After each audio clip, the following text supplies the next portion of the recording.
Shalom. Giving our praises, our glory, our honors unto Yahweh by Hashem Yahushai, by Hashem Kakadash. Double honors to the apostles and the elders of Great Millstone. Peace and blessings to the hopeful elect. Just another update on the mark, man. Another article I have here from techbullion.com. And it reads, could human microchip implants replace traditional payment cards? All right, this is from November 24th, 2021. The year of the hastening of the coming of our Lord.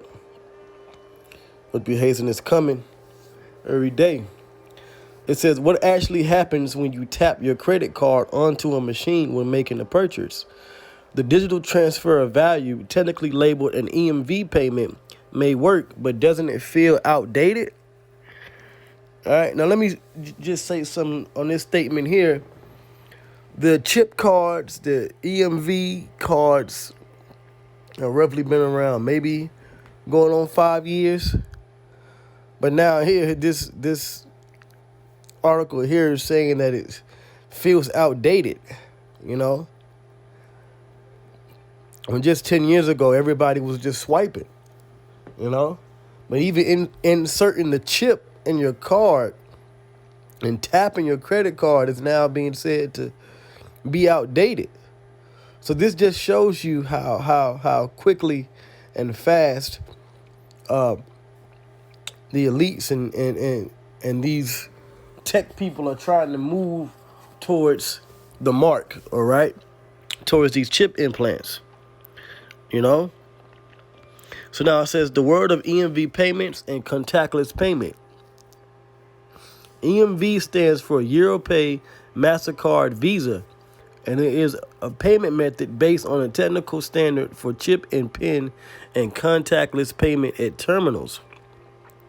When you get your debit cards or credit cards from your bank, your account data is stored on these integrated circuit chips and magnetic stripes for backward compatibility. As of 2021, the cards that house these chips and magnetic stripes are cards composed of various materials like plastic or metal.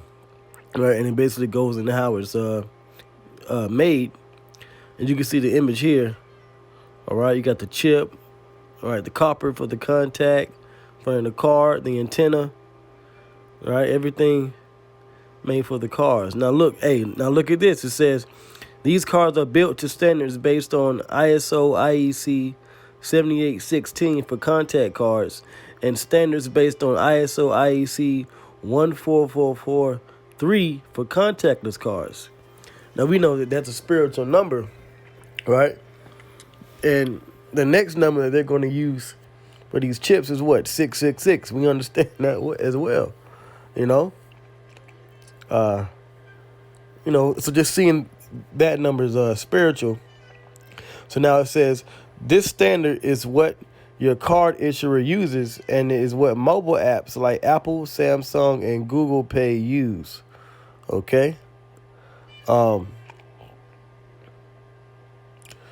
now this is something that is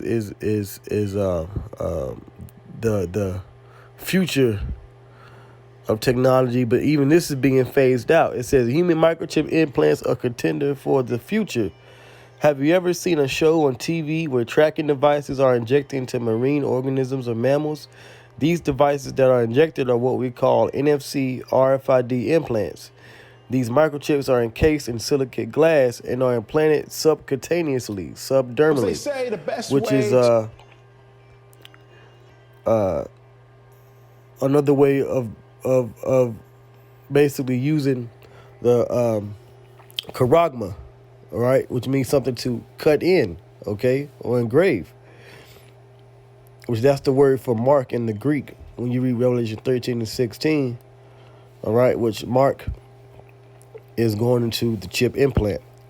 It says, now imagine having a micro version of this device in your body in an area of your hand called the thenar web space, the skin between your index finger and your thumb, and being able to pay for something by just tapping your hand on a payment terminal. Now, that's the fulfillment of the prophecy. They shall put a mark in their hand or in their foreheads for buying and selling. Okay? You pay for things using your hand. All right? It almost sounds like something out of a sci-fi movie, and many believe that the future of human evolution will involve biohacking integrated technologies such as RFID and NFC implants with the purpose of making our lives more efficient. Yeah, it's called transhumanism. Okay? Transhumanism. All right? I'm going to jump down. It says the future is in our hands. You know, you can't make this stuff up. At this point in time, the major payment networks that enable global settlement payment between your personal bank and the merchant's bank are not interested in authorizing implantable devices on their network. For years, SwipeMint has had chip implant technology that can work with payment terminals, but the problem could be an ethical misrepresentation.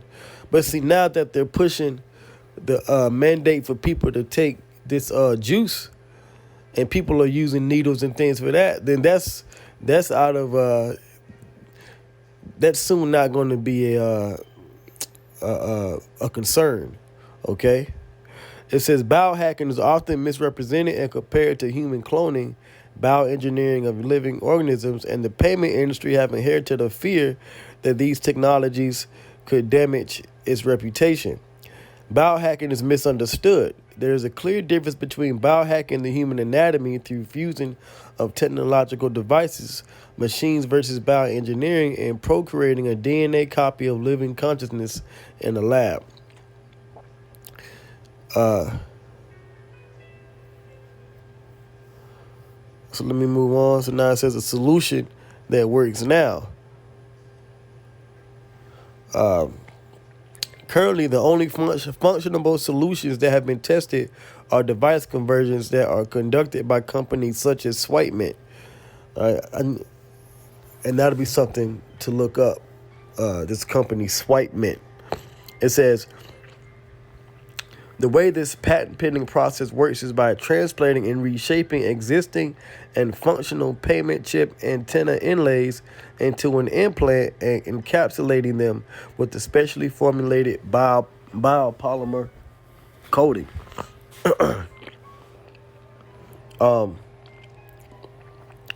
These implant conversions are commissioned by private individuals, and although they do work flawlessly, currently the production process is not scalable for mainstream adoption. This model example of implants replacing cars could set the precedent for future devices. So, this is something that is being looked into and being tested out by different private companies. Even, like I said, brain implants, which I just did a video on. You got Neuralink. You got 3D printed brain implants. You got, you used to have VeriChip, when they changed their name to Positive ID. And I believe they changed their name again. Then you have Dangerous Things.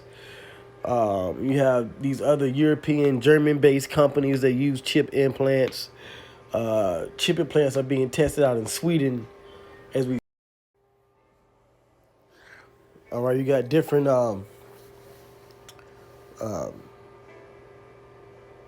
different companies. Different companies are using this technology all around the world, and it's getting to a point to where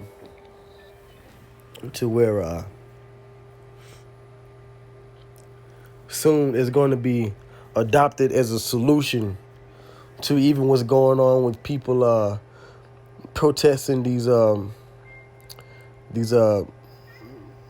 mandates with the what. But we'll see how he is going to try to get everyone to cause everyone to take it. But with that, I'm going to end it there. So next time I say shalom.